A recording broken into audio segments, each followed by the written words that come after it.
ყოველთვის როდესაც გაქვთ მუხლის პრობლემა, ჯერ შეამოწმეთ მენჯისა და ფეხის ტერფის და კოჭის მდგომარეობა.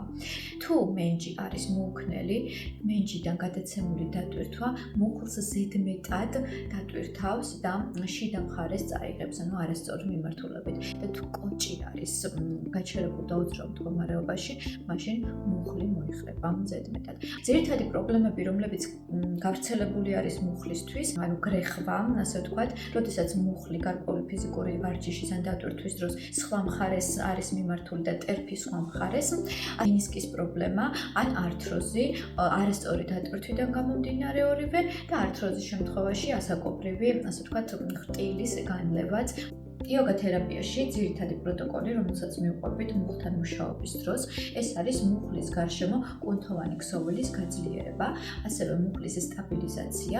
შემდეგ ვიდეოში კი შემოგთავაზებ მუხლის სახსრისათვის სარეაბილიტაციო რამოდენიმე მარტივ სავარჯიშოს, რომელიც შეგიძლია სახლშიც შეასრულო. გამოიწერეთ ჩემი არხი და დამიწერეთ კომენტარებში, რამდენად ხშირად გიგრძნია არასწორი დატვირთვის დროს მუხლის ტკივილი ან არასასიამოვნო შეგრძნება მუხლში.